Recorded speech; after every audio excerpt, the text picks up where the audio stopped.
Selamat pagi teman-teman mahasiswa Prodi Pendidikan Keagamaan Buddha dalam mata kuliah Filsafat Ilmu Pendidikan Agama Buddha.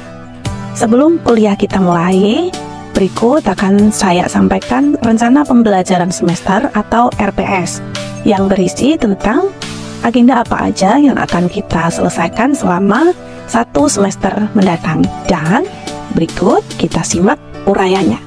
Deskripsi mata kuliah. Mata kuliah Filsafat Ilmu bertujuan untuk memberikan kemampuan kepada mahasiswa untuk memahami hakikat ilmu dalam hubungannya dengan berbagai pengetahuan lainnya, berbagai cara memperoleh pengetahuan, kemampuan, dan keterampilan ilmiah dengan menerapkan penalaran filosofis, kritis, dan logis, dengan tidak mengabaikan batas-batas ilmu, metode-metode ilmiah, batasan-batasan moral dan sosial sebagai upaya untuk memperoleh dan memanfaatkan pengetahuan. Mata kuliah Filsafat Ilmu mencakup pembahasan tentang ontologi, epistemologi, dan aksiologi. Pembahasan tentang ontologi ilmu difokuskan pada unsur realitas empirik seperti fakta, data, dan informasi tanpa melepaskannya dari realitas rasional serta kedudukannya sebagai kegiatan ilmiah. Epistemologi ilmu difokuskan pada metode ilmiah dan operasionalisasi dalam metode penelitian. Adapun aksiologi ilmu membahas nilai-nilai yang berkaitan dengan kegiatan keilmuan serta kegunaannya baik secara internal, eksternal, maupun sosial. Kompetensi mata kuliah yang meliputi capaian lulusan pembelajaran, capaian pembelajaran mata kuliah atau CPMK, dan subcapaian pembelajaran mata kuliah. Pertama adalah capaian lulusan pembelajaran atau CPL. Yang pertama adalah aspek sikap, bertakwa kepada Tuhan Yang Maha Esa dan mampu menunjukkan sikap religius, menjunjung tinggi nilai kemanusiaan dalam menjalankan tugas berdasarkan agama, moral, dan etika, berkontribusi dalam peningkatan mutu kehidupan bermasyarakat, berbangsa, bernegara, dan kemajuan peradaban berdasarkan Pancasila. Keterampilan umum yaitu mampu mengembangkan pemikiran logis, kritis, sistematis, dan kreatif, dan menerapkan nilai-nilai humaniora. Aspek pengetahuan yaitu mampu melahirkan pengetahuan yang bernilai filosofis sebagai hasil pemikiran yang logis, kritis, sistematis, dan inovatif. Capaian pembelajaran atau CPMK. 1. Mampu berkontribusi dalam peningkatan kualitas kehidupan masyarakat dengan landasan pemahaman filsafat secara umum dan filsafat Buddha dalam konteks pendidikan keagamaan Buddha. 2. Mampu mengembangkan pemikiran logis, kritis, sistematis, dan kreatif yang bermanfaat dalam konteks pendidikan agama Buddha. 3. Mengaplikasikan pengetahuan dan pandangan logis, kritis, sistematis, dan inovatif dalam konteks pendidikan keagamaan Buddha. Subcapaian pembelajaran mata kuliah. 1. Berperan aktif dalam kegiatan dan latihan peningkatan kompetensi sebagai calon pendidik melalui sarana dan media yang ada. 2. Menyusun paper dengan tema Filsafat Pendidikan Agama Buddha. 3. Mengkomparasikan ide-ide gagasan logis, kritis, sistematif, dan inovatif dalam karya tulis berkaitan dengan konteks pendidikan agama Buddha. Berikutnya adalah bahan kajian dalam mata kuliah ini meliputi 1. Sejarah dan konsep dasar pemikiran filsafat. 2. Filsafat Barat dan Timur. 3. Filsafat pendidikan Buddhis. Dan yang keempat adalah filosofis MBKM. Selanjutnya adalah mengenai referensi yang kita pergunakan dalam mata kuliah ini. Jadi saya tidak membatasi berkaitan dengan sumber belajar. Teman-teman bisa memanfaatkan buku-buku referensi yang ada di perpustakaan, kemudian ada e-book, website, dan juga channel YouTube yang berbicara atau membahas tentang materi kuliah yang sedang kita bahas. Alokasi waktu perkuliahan. Jadi kita ada 16 pertemuan. Dimulai dari pertemuan pertama, kita melaksanakan kontrak perkuliahan dan membahas tentang konsep dasar berpikir filsafat. Pada pertemuan kedua, kita akan bicara tentang ontologi. Pertemuan ketiga ada epistemologi, dan pertemuan keempat ada aksiologi. Pertemuan kelima, kita akan belajar mengenai struktur pengetahuan ilmiah.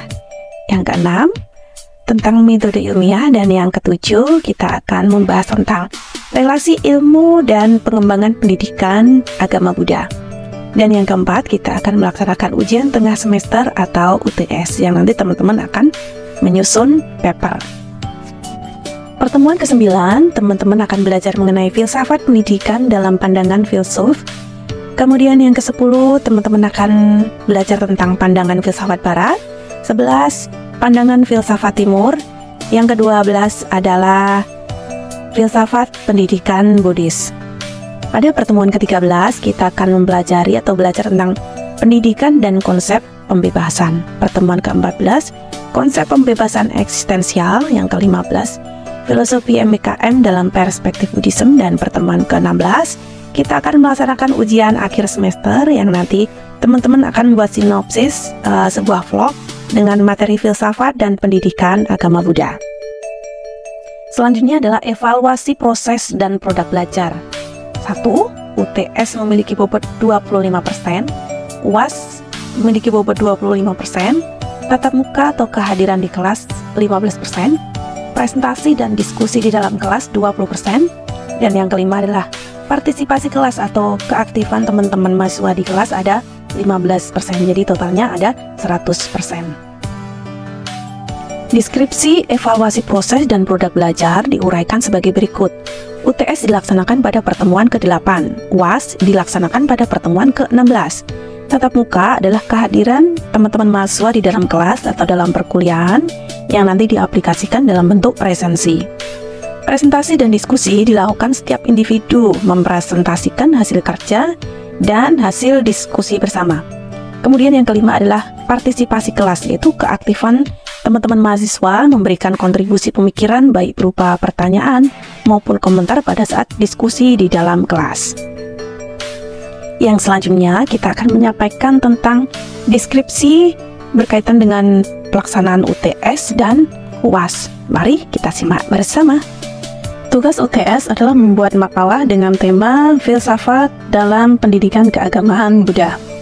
Format penulisan: 1. Kertas menggunakan ukuran A4 spasi 1,5 dengan jenis dan ukuran huruf menggunakan The Times New Roman ukuran 12. Menyertakan nomor pada setiap halaman dan memakai atau menggunakan huruf miring atau italik untuk setiap istilah-istilah asing. 2. Menggunakan referensi yang benar dan dapat dipertanggungjawabkan. Dan yang ketiga, jumlah halaman minimal 10 lembar. Struktur penulisan makalah menggunakan format. Untuk A itu adalah cover, kemudian B berisi pendahuluan yang terdiri dari latar belakang masalah, rumusan masalah, tujuan penelitian, dan metode penelitian. Untuk poin C adalah pembahasan. Poin D penutup yang terdiri dari kesimpulan dan saran. Yang terakhir adalah E adalah daftar pustaka. Selanjutnya akan saya uraikan mengenai yang pertama adalah latar belakang masalah. Jadi latar belakang masalah menjelaskan mengenai permasalahan apa yang terjadi dan ditemukan oleh penulis, dan alasan mengapa penulis merasa masalah tersebut penting dan menarik untuk diteliti, serta bagaimana analisisnya di dalam makalah tersebut. Yang berikutnya adalah rumusan masalah, berisi tentang pokok masalah yang ditemukan dan dianalisis oleh penulis. Rumusan masalah ditulis secara singkat dan padat dan berisi tentang poin pertanyaan yang diteliti.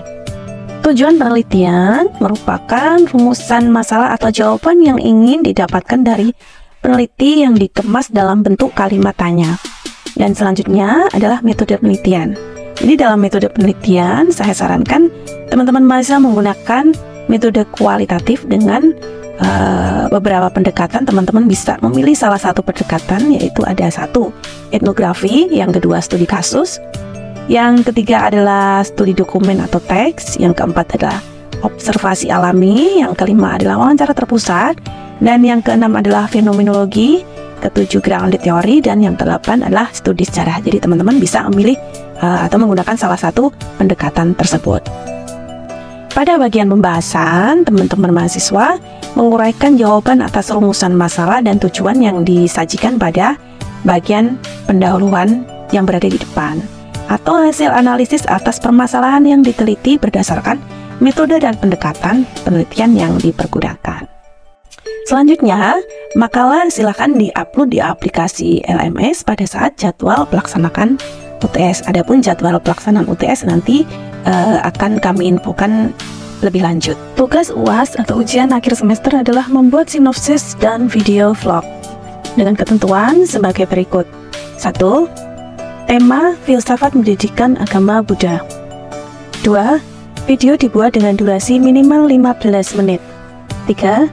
Isi video harus bebas dari unsur-unsur sara, kekerasan, perundungan, porno aksi, dan pornografi. 4. Video diupload pada sosial media masing-masing mahasiswa.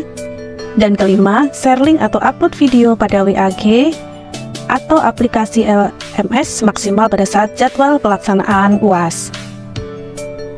Demikian teman-teman mahasiswa, RPS atau rencana pembelajaran semester sudah kita sampaikan.